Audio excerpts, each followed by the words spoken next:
Baie welkom vir elkeen van julle. As julle nie te ons en ons dalk besoek vandag, baie welkom. Ons hoop jy geniet dit saam met ons. Vir julle aanlyn baie welkom ook vir julle almal.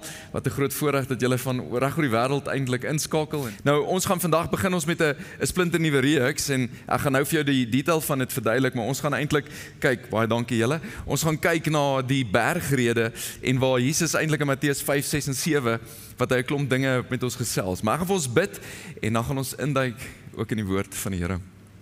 Vader, dankie vir u goedheid. Dankie dat ons saam met mense hulle volgende stappe kan vier en klomp mense wat gedoop is en wat 'n voorreg, Here. Wat 'n groot voorreg dat ons u kan ken. Wat 'n groot voorreg dat in u daar nuwe lewe is. Wat 'n groot voorreg dat ons u kinders genoem mag word en dat ons in die naam van Jesus bymekaar kan kom en saam u kan aanbid en saam u woord kan bestudeer. En ek kom vra, Here, dat u deur die Gees regtig die woord vir ons sal oopbreek. Dat dit nie net omdat dit bekend is vir sommiges van ons, dat dit net, ek wil sê, white noise sal word nie. Maar dat ons sal hoor u hart, dat ons sal hoor u begeerte, dat ons sal hoor dit wat u wil hê ons moet doen. En dat ons in gehoorsaamheid sal doen dit wat u vir ons vra om te doen. Seën ons, Here, in die naam van Jesus. Amen. So ons begin hierdie nuwe reeks oor die bergrede. Bergrede is Matteus 5, 6 en 7 in die evangelie van Matteus. En basies hierdie is heel moontlik 'n opsomming van verskeie preke wat Jesus gedoen het en heel moontlik was dit nie net een, maar dit is wat Jesus eintlik hier wil doen is om mense te laat begryp wat is dit wat dit beteken om 'n Christen te wees. En ons naam is bergrede, beginsels vir Christene. Aanvanklik het ons gedink dalk moet ons sê riglyne, maar die gevaar van riglyne is dat ons kies watter ons wil vat.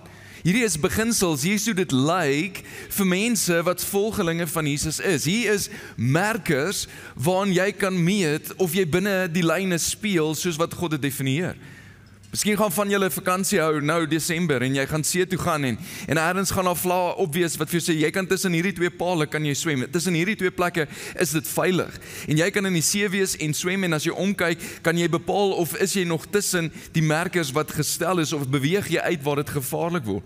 En in 'n sekere sin is die bergrede, die beginsels wat Jesus in hierdie 3 hoofstukke in die evangelie van Matteus uiteensit, is dinge waaraan ek en jy onsself kan meet. Is dinge wat ons kan bepaal, is ons besig om te leef binne in hierdie beginsels? Is ons besig om te doen dit wat Jesus vra ons moet doen?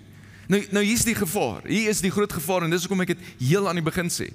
Vir die van ons wat groot geword het in kerk, vir die van ons wat al lank in kerk is, het heel moontlik al baie goeders en preke oor hierdie gedeeltes gehoor. Ons het dit al heel moontlik baie gelees in die Bybel. En die gevaar is dat jy so gewoond is aan dit, dat jy nie hoor dit wat Jesus sê nie. Party van julle wat dokters is, ek praat nou namens jou, maar ek dink party van julle raak frustreer, dat mense kom by jou en jy neem hulle bloeddruk en jy kyk in al die syfers en daar's duidelike indikasies dat lewenstyl moet verander. En jy sê, luister, dinge moet verander en hulle soos, ek sal nog. En dan doen hulle dit net. Totdat daar iets drasties, ernstig verkeerd loop, en dan sê, okay, ek moet iets doen. Ek het al lankal dit gesê. En die gevaar is dat ons hierdie dinge so gewoond kan wees aan dit, dat ons kyk na ons lewe soos half, ja, ek sal dit nog doen. En dat ons eintlik buite die wil van God leef. Nou, 'n paar keer, baie keer is hierdie hoofstukke opgedeel in 'n paar versies, wat Jesus net iets groot sê in 4 verse. En in 'n sekere sin gaan ons na 'n gedeelte kyk vandag, net 4 verse, wat gaan oor woede, oor om kwaad te word. Nou, ek weet, Christene word ons deesdae nie meer eintlik kwaad nie. Ons voel net frustreerd. Dis eintlik wat ons deesdae, ons word ons nie kwaad nie. En die gevaar is dat ons verskoning maak, soos iets gebeur daar buite, wat mense doen, en dit affekteer my, en daarom voel ek net frustreerd. En dit is nie dat ek eintlik meer kwaad word nie, ek word net frustreerd daaroor. Nou, ek weet nie of dit met julle gebeur nie, maar as jy die week preek voorberei, dan word jy gewoonlik getoets op dit waaroor jy Sondag gaan preek. So met dit in ag genome was ek baie frustreerd hierdie week gewees, as gevolg van dinge wat gebeur het. En daarom praat ek met julle soveel as wat ek met myself praat, want hierdie is dinge wat nog steeds in my eie lewe ook moet regkom. Hierdie is nog steeds dinge waarmee die Heilige Gees my ook moet help, sodat ek meer en meer in lyn sal wees met dit wat die wil van God is. En ons gaan begin in Matteus 5 en jy kan saam my volg in jou Bybel of op jou raamwerk. Matteus 5:21, so Jesus begin hierdie gedeelte, voordat hy gepraat oor die saligspreuke, hy het gepraat oor dat hy kom om die wet te vervul, hy het gepraat dat ons is lig en ons is sout vir die wêreld, en dan sê hy, julle het gehoor, dat daar van die oudheid af aan die mense gesê is, en ek wil 'n oomblik net stop, wat hy sê is, Jesus is besig hier om vir die mense, nie iets teen die Ou Testament wat hulle geleer is te sê nie, dit kan ook vertaal word, dat julle het verstaan. Wat Jesus eintlik hulle mee wil challenge is dat wat is hulle begrip van die Ou Testament? Wat is hulle begrip van die wette? Wat is hulle begrip van wat dit geleer is? En hoe verkeerd hulle begrip is en waarna toe dit eintlik gewys het? So hy sê, julle het gehoor dat daar van die oudheid af aan mense gesê is, jy mag nie moord pleeg nie, en elkeen wat moord pleeg is strafbaar voor die regbank. En eintlik wat Jesus sê is, hy haal die 6de gebod aan, wat sê, jy mag nie moord pleeg nie. En hy sê, julle het gehoor dat dit gesê is, julle het gehoor hoe dit werk, en julle het al hierdie dinge gehoor, en ek weet wat is julle begrip, en eintlik wat Jesus hier wil kom en sê, luister, julle dink, dat julle is moreel geregtig en moreel reg, net omdat julle nêrens bloed vergiet het nie, en net omdat julle nie, wel, die ouens sou in tronk gewees nie, hulle is heel moontlik doodgemaak, dit was die doodstraf gewees, net omdat julle nie die moordenaars is nie, en naby aan hulle is nie, moenie dink, dat julle kry hierdie eintlik reg nie, moenie dink, dat julle verstaan, eintlik die detail, van wat God hier gesê het, en dan sê hy, maar ek sê vir julle, elkeen wat vir sy broer kwaad is al strafbaar voor die regbank. Julle dink, dat is net die ou wat moord pleeg, wat strafbaar voor die regbank is. Ek sê vir jou, elkeen wat kwaad is al hierso. Julle dink dat om net aan die 6de gebod te voldoen, is om net nie dat daar bloed vergiet word nie. Maar ek sê vir jou, daar's iets anderste, daar's iets aan die binnekant, wat eintlik aanleiding gee. Daar's iets aan die binnekant, wat deel is van hierdie. God het, toe hy hierdie wet gegee het vir julle, was sy prentjie baie groter as net bloedvergieting. Sy storie was ook wat hier in die binnekant gaan en uitkom. En ek sê vir jou, jy moet nie kwaad word nie. Party vertaling sit by, wat vir sy broer kwaad is, sonder rede. En van die oudste manuskrifte bevat dit nie in nie. En as jy kyk na die hele konteks van Jesus, dink ek nie, dit is reg nie. Dit wat Jesus sê is, nie kwaad word nie. En dit is soos dit is nogal intens wat Jesus hier sê. En dan kan ons amper die vraag van, maar wat van Jesus, hy het kwaad geword? Sekerlik is dit nie wat Jesus bedoel nie, want hy het self kwaad geword. Inteendeel, hy het so kwaad geword, dat hy in die tempel ingegaan, en voordat hy daar ingegaan het, het hy tyd gevat en gedink oor hierdie. En hy het 'n sweep gevleg. Ek bedoel, daar was genoeg tyd om te dink oor hierdie hele storie, en toe gaan hy in die tempel in, en hy gooi tafels om, en hy kom 'n paar ouens by met 'n sweep. En nou sê Jesus, jy mag nie kwaad word, so wat is dit nou? Was Jesus dan, het hy dan verkeerd opgetree? Wat gebeur het in die konteks van dit, is dat daar was godsdienstleiers wat eintlik goed gedoen het teen die wet van God. Hier is mense wat gekom het om hulle saak met God reg te maak en offers te bring en sekere dinge, en hulle word in die tempel, word hulle uitgebuit deur mense wat sekere goederes aan hulle verkoop waarmee hulle wil offers bring. En Jesus se woede is teen ongeregtigheid en teen sonde. En ek dink die gevaar is dat ons dink, ons kyk na Jesus en ons besef nie die beheer wat hy het en die duidelikheid wat hy het en die insig wat hy het, en ons wil onsself met dit vergelyk nie. Inteendeel, toe Jesus rede kon hê dat ouens vir hom kwaad raak, toe Jesus rede kon hê om kwaad raak vir mense, toe hulle persoonlik teen hom goeders doen, toe hy aanstoot kon neem, toe hy lelik behandel is, toe hy onregverdig verhoor is en onregverdig gearresteer is en onregverdig gespot is en opgespoeg is en geslaan is en gemartel is en aan 'n kruis vasgeslaan het, was sy reaksie, Vader, vergeet vir hulle, want hulle weet wat hulle doen nie.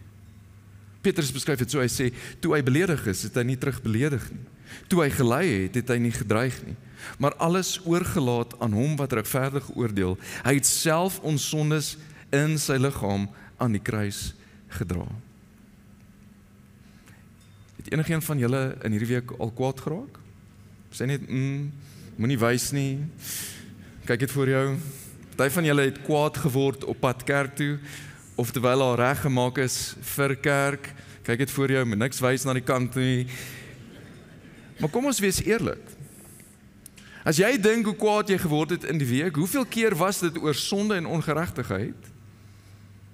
En hoeveel keer het dit doen gehad met jy wat aanstoot geneem het, omdat iemand iets vir jou gedoen het?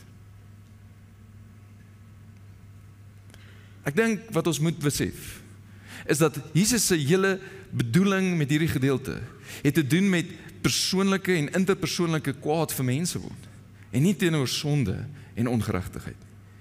En as ek en jy eerlik moet wees, dis ek en jy word vinnig kwaad vir wanneer al aanstoot gegee word na ons kant toe, en wanneer mense iets doen waarvan ons nie hou nie, en ons is stadig om kwaad te word teenoor sonde en ongeregtigheid in hierdie wêreld. En dan asof dit nie genoeg is, asof Jesus nie die standaard hoor maak, vat hy dit nog verder. En hy sê, luister, hier is baie keer die uitvloei van woede, wat ook verkeerd is. Dan sê hy verder, elkeen wat sy broer uitskelf vir 'n gek, en daai woordjie raka beteken letterlik, sy kop is leeg, hy het nie verstand nie, is strafbaar voor die Joodse raad. En wie hom uitskelf vir 'n idioot, die Griekse woord is moros, is strafbaar met die helse vuur. Wow, Jesus, dis nogal 'n hoë standaard. En Jesus maak baie duidelik, luister, wat in die hart aangaan, kom uit by die mond. Wat van die hart vol is, loop die mond van oor. En hy sê, luister, jy moet besef dat jou woorde maak saak. Jou woorde het 'n impak. Jou woorde het 'n invloed. Jou woorde kan lei tot moord in mense se lewe. In Spreuke staan daar dat ons tong het mag oor lewe en dood. Jou woorde kan of opbou of jou woorde kan afbreek. Spreuke 12 sê dit so, daar is een wat onverskillig woorde uitspreek soos swaard steke, maar die tong van die wyse is genesing. Hy sê, luister, jou woorde, jou onverskillige woorde, jou woorde wat jy nie bedink nie, die woorde wat jy sommer net sê, is soos swaard steke in iemand. En weet jy wat is baie keer ons reaksie wanneer ons net iets sê en ons besef ons het die verkeerde ding gesê? Sorry, ek het dit nie eintlik bedoel nie. En dan net maar, dit was eintlik die frustrasie en ek het eintlik nie so bedoel nie. En dan dink ons die ou net sê, okay, dis fine, maar as jy dink aan jou woorde as swaard steke, imagine jy staan langs my en ek steek jou met die swaard en ek sê, oeps, sorry, ek het nie bedoel nie. Dis nie asof jy die swaard gaan uittrek, sê, dis okay, ek is fine nie. Nee, daar's bloed en daar's wonde. En dis presies die effek van my en jou woorde, wanneer ons dinge sê, dit los wonde, dit los bloed, dit los 'n effek in mense se lewens. Hoeveel mense bloei as gevolg van jou woorde die week? En gewoonlik is dit nie mense daar buite nie, dis gewoonlik mense baie naby aan jou. Jou man, jou vrou, jou kinders. Hoeveel mense bloei as gevolg van onverskillige woorde wat jy nie net sê nie? Paus, luister mooi. Jou kinders gaan of opstyg na die seëning wat jy uitspreek, of hulle gaan afdwaal na die vloeke wat jy uitspreek oor hulle. Jou woorde het krag. Jou wyse woorde kan genesing bring vir 'n wêreld wat nie skaam is om te sê net wat hulle dink nie. En Jesus wil dit duidelik maak, luister, jou woorde het 'n invloed. Jou woorde kom van die buite af. Hy sê nie net, luister, woede lei tot moord nie, hy sê woede is moord, en die effek van hierdie is moord. En kom ons wees eerlik, wat is die rede hoekom ons so vinnig kwaad raak? Jakobus, die broer van die Here Jesus, skryf die volgende, en hy's net soos 'n straight shooter. Hy sê net dinge soos wat dit is, en Jakobus 4 skryf hy, waar kom die stryd vandaan? Waar kom die risies onder julle vandaan? Waar kom al hierdie woede vandaan? Waar kom al hierdie twisgoeders vandaan? En dat jy kwaad is en frustreerd voel en al, waar kom dit vandaan? En dan sê hy, kom dit nie van julle selfsugtige begeertes wat gedurig binne in julle woed nie? Is dit nie die eintlike rede nie? Is dit nie eintlik die selfsug in jou nie? Dan sê hy, julle wil dinge hê, maar julle kry dit nie, en wil dan moord pleeg. En kom ons wees eerlik, die rede hoekom ek en jy baie keer kwaad raak, is net omdat ons nie kry wat ons wil hê nie. En dan so, nee Pieter, dis meer soos my kinders. Hulle raak kwaad om hulle nie. Dis meer soos iemand wat 'n tantrum gooi. Dis nie volwasse mense nie. Rarig? Ek dink wat ons moet besef is dat woede is 'n baie dominante emosie. En as daai emosie inkom, dan vlug al die ander emosies. Maar dit is 'n sekondêre emosie. Dit is altyd as gevolg van iets. Daar's altyd 'n rede dat jy wil eintlik iets gehad en jy kry dit nie en nou voel jy kwaad. Jy het 'n verwagting gehad en dit het gebeur nie en nou is jy kwaad. En of dit nou is dat iemand jou sleg behandel en onregmatig behandel, is die ding is dat jy wou regmatig behandel word en nou word jy nie regmatig behandel nie en daarom is jy kwaad. En dis eintlik waar dit gaan, is dat ek en jy moet evalueer wat gaan nie aan. Emosies is 'n goeie indikasie dat iets is fout. Maar is 'n baie slegte besluitnemer. En ek en jy moet evalueer wat gaan ons doen. So Jesus sê luister, hier's wat julle moet hê. Julle het gedink is net dat jy moet nie daar moet nie bloed vloei en jy moet nie iemand doodmaak nie. Ek wil vir jou sê die standaard is baie hoër. Dit wat God bedoel het is dat jy moet pas op selfs vir die woede en die uitwerking van die woede. Dit is deel van dit. Dit is deel van 'n oortreding van hierdie. En dan gaan Jesus aan en hy gee 2 illustrasies om iets te illustreer van hoe belangrik hierdie is. En Jesus is die meester kommunikeerder. En hy hierdie keer vat hy dit van 'n ander hoek af en ek het dit nog nooit gesien voor hierdie week. Is waar hy begin en dan sê luister, moenie kwaad word en goeders dinge sê nie. Gaan hy nou en hy draai dit om en sê luister, maar jy moet ook nie die rede wees dat ander ouens kwaad word en dan moord pleeg in hierdie konteks.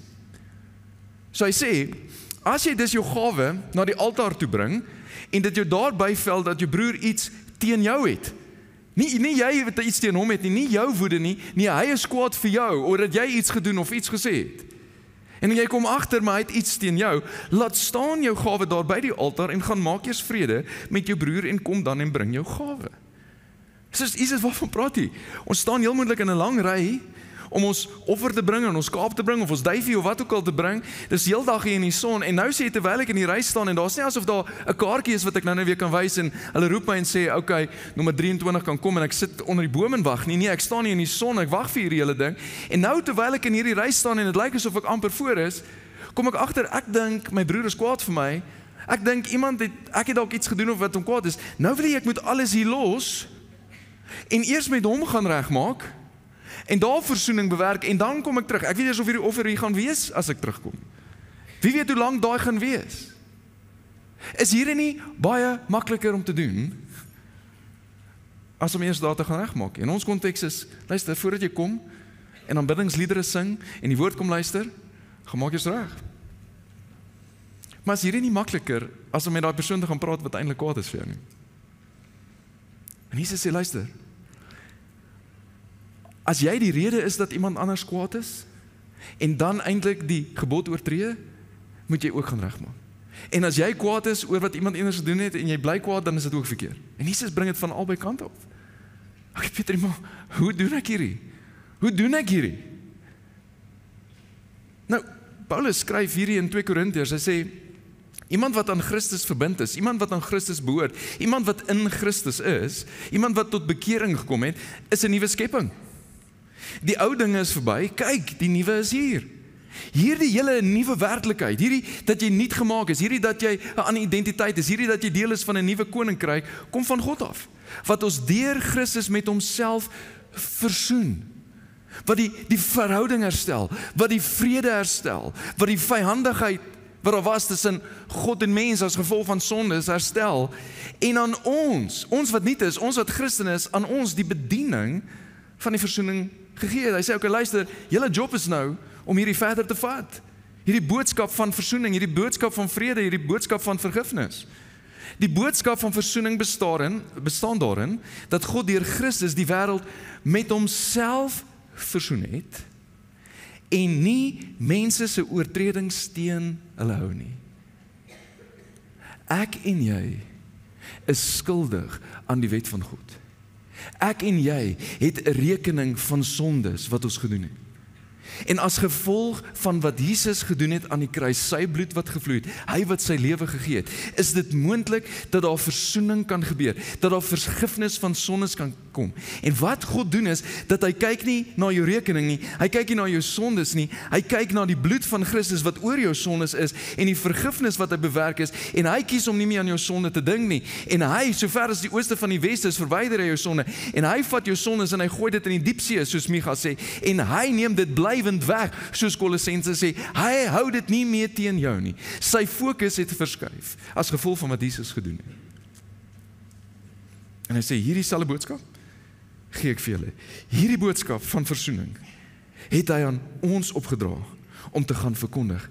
En miskien die rede hoekom ek en jy sukkel om te laat gaan dit wat iemand anders te gedoen het, is omdat ons fokus is op wat hulle gedoen het en nie op wat Christus Jesus gedoen het.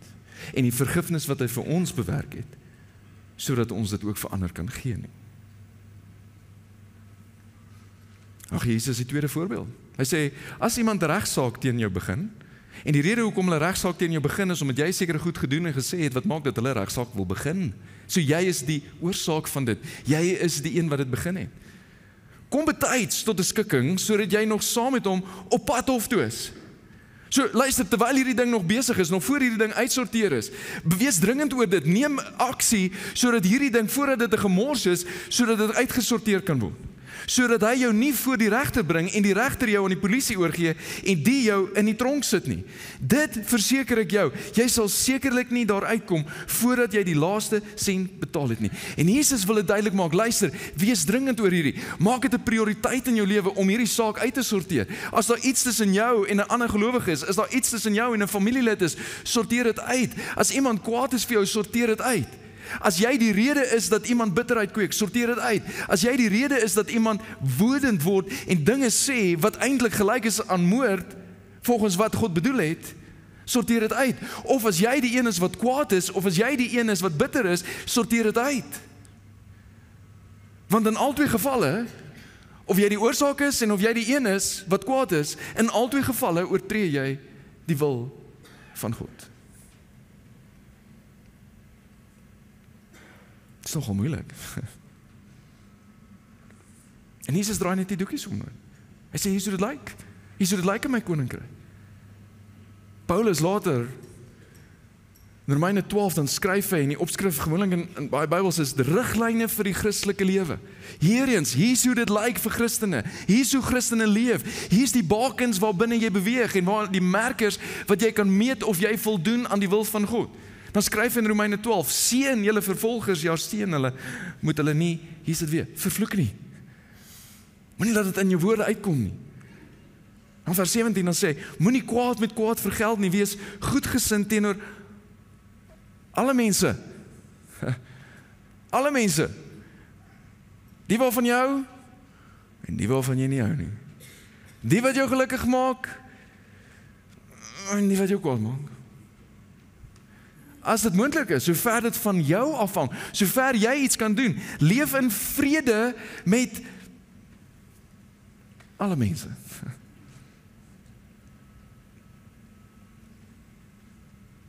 In Efesiërs skryf hy die volgende. Hy sê, as julle kwaad word, so hy sê, luister, julle gaan kwaad word. Die emosie gaan opduik. Dit gaan gebeur. Maar as dit gebeur, moenie sondig nie. Moenie sondig nie. En moenie 'n dag kwaad afsluit nie. En ander wat hy sê is, luister, hou kort rekeninge. Moenie lang rekeninge hou nie. Moenie 'n lys maak van alles wat hierdie persoon gedoen het teen jou verkeerd nie. Nee. Hou kort rekening, sorteer dit vinnig uit. Want hy sê, hier's die rede, as jy dit nie doen nie, gaan jy die duiwel 'n vatkans gee. Die oomblik wat jy nie 'n dag, die oomblik wat jy 'n dag kwaad afsluit, die oomblik wat jy toelaat dat die son sak op jou woede, die oomblik wat jy dit nie vinnig uitsorteer nie, is daar 'n wortel van bitterheid wat begin kweek hier binne in jou. En jy begin al hoe meer dink oor dit. En jy begin al hoe meer dink oor wat hierdie persoon gesê het. En hier is die gevaar, is dat jy word iemand wat 'n expert is, 'n kenner is op alles wat hierdie ou verkeerd gedoen het. Want jy speel hierdie ding af in jou gedagtes en jy dink en so, en skielik is dit nie meer net hierdie geval nie, nee, dis alles wat hierdie persoon al ooit gesê het en alles gedoen het, en wie hy is, en kyk hoe dit, en dit word alles. En dit word al hoe erger.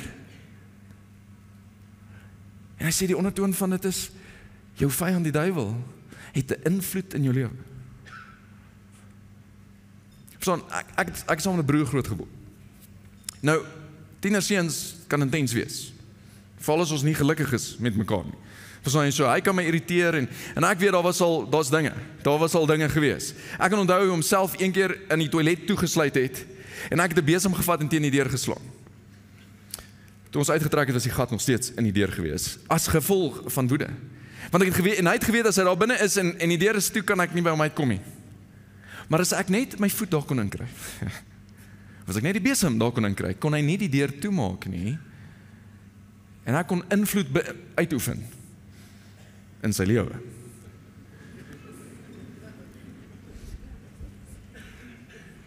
Dis presies wat die duiwel doen. As hy net 'n voet in die deur kan kry.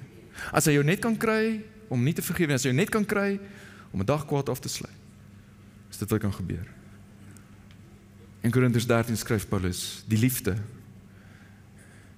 die agape liefde, die onvoorwaardelike liefde, die liefde wat nooit vergaan nie, die liefde, dieselfde liefde wat God vir jou het, wat nie gebaseer is op 'n keuse of 'n gevoel nie, die liefde waarmee ons ander mense moet lief hê, soos wat Jesus ons lief het, die opdrag wat Jesus gee het, hierdie liefde hou nie boek van die kwaad nie, hierdie liefde stel nie 'n rekening op van alles wat die persoon teen jou gedoen het nie.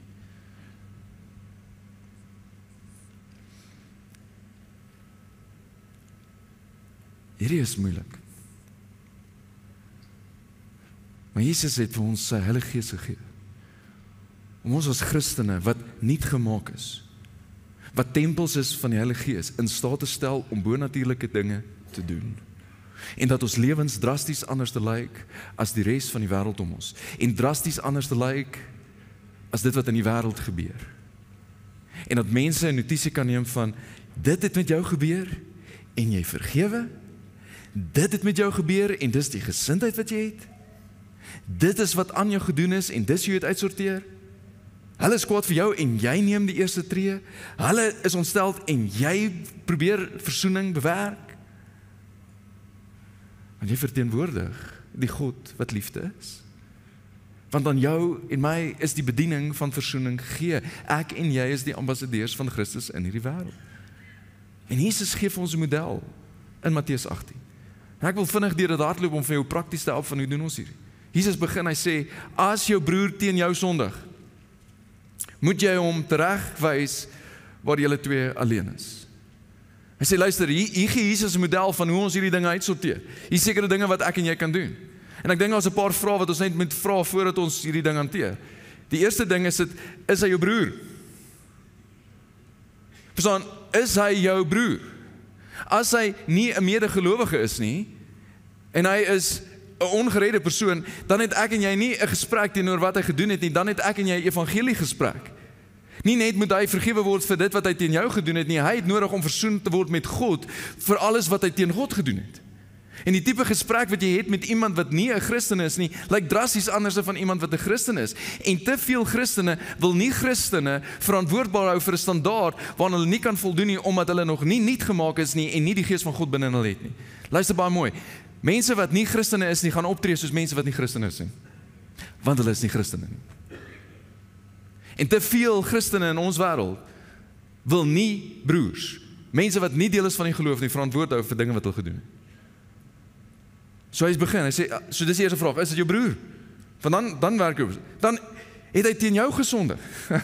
Party mense het die geestelike gawe om aanstoot te neem vir alle ander mense.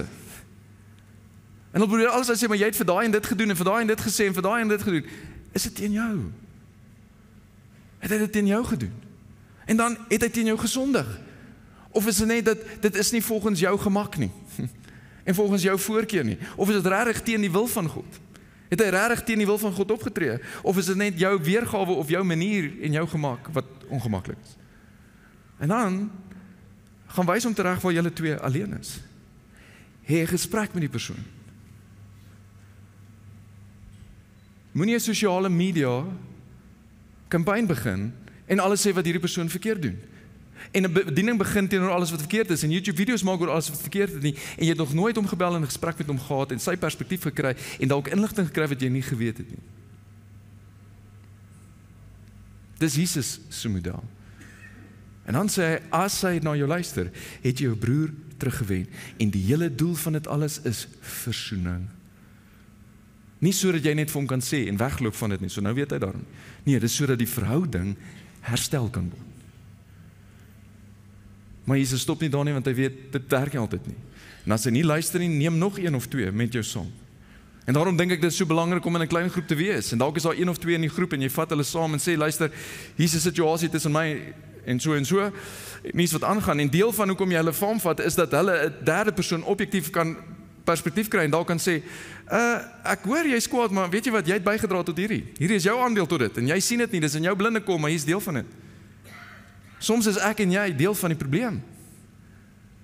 En ons het mense nodig wat ons help. Want hy sê, sodat in die mond van 2 of 3 getuienis elke saak bevestig kan word.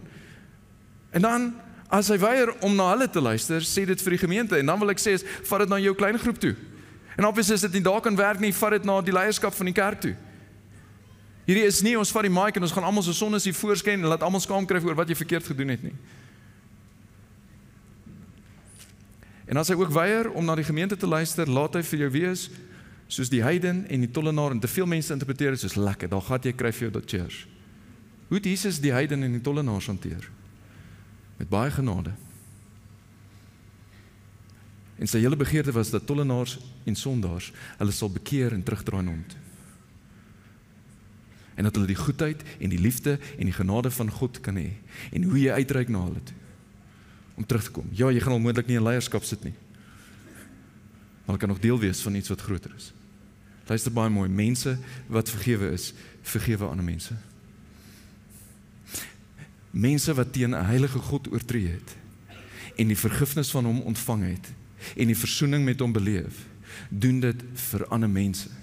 Jesus maak dit duidelik dat ons horisontale verhoudings het 'n invloed met ons vertikale verhoudings. En hy sê ons moet dit uitsorteer. So, ek wil afsluit en ek wil vir jou 4 vrae vra. En hierdie vrae is om jou te help evalueer. Waar is jy?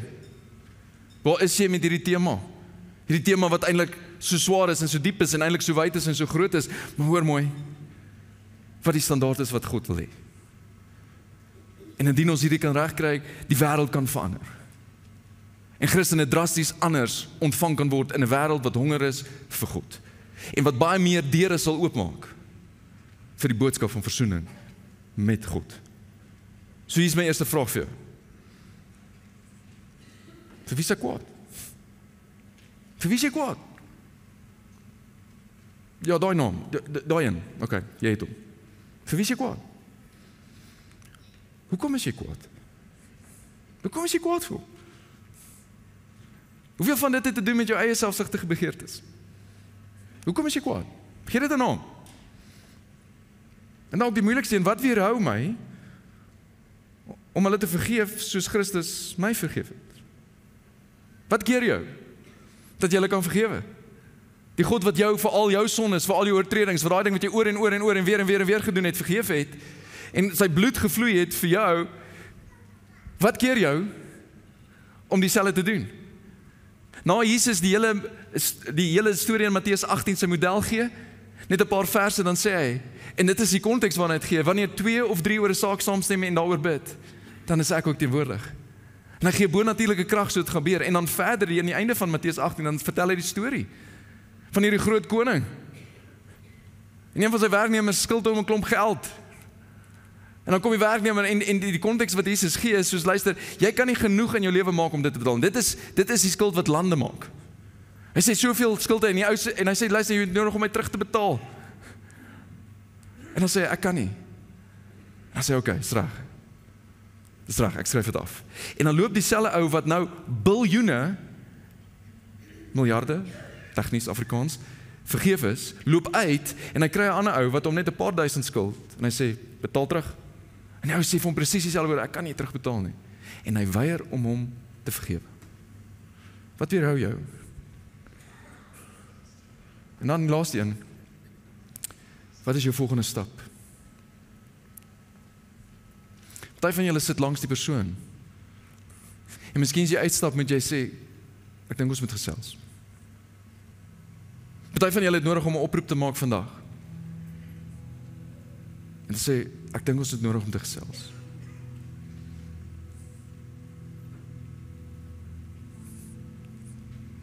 Omdat dit maklik is?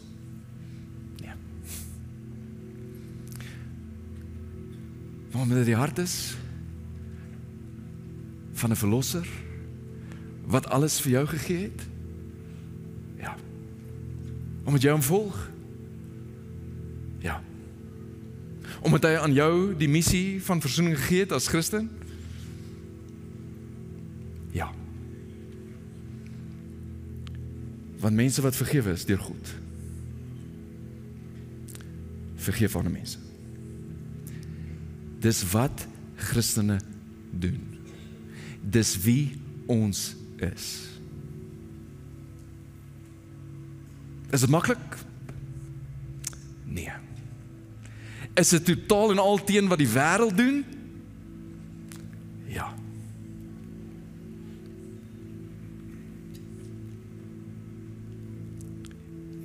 En dit verander huwelike, en dit verander gesinne, en dit verander organisasies, verander stede, verander kulture, verander lande. Dit het al, en ek dink dit kan nog steeds.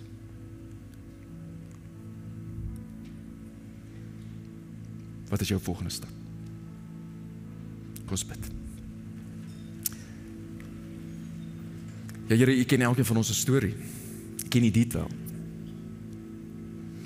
U weet waar ons kwaad is en vir wie ons kwaad is.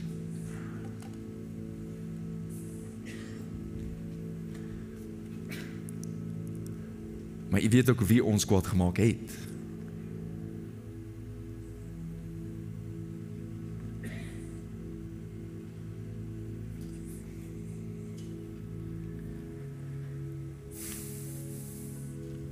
En Here, U weet dat hierdie is moeilik vir ons.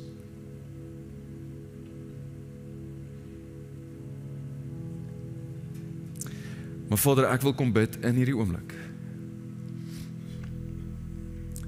Ek kom bid vir elke persoon wat hier sit en eintlik dalk 'n wroging op hierdie oomblik in hulle hart het oor die seer, oor die teleurstelling.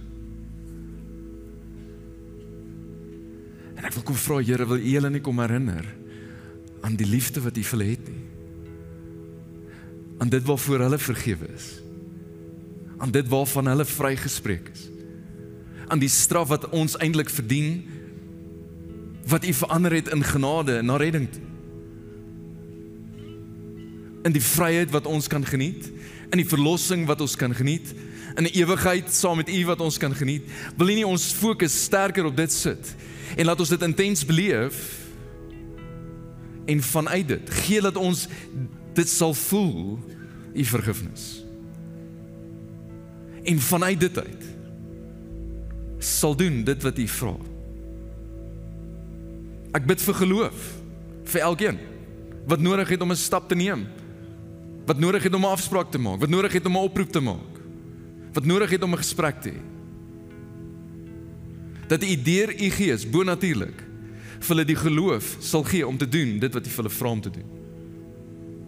Omdat hulle U liefhet, omdat hulle U wil volg. En Here, omdat U wil goed is, en dat daar vryheid en lewe is om in U te wees en U te volg, Here Jesus. Help hulle. Wys ons. Ons wil leef in die beginsels wat U vir ons gee. Ons eer en ons prys U. Amen.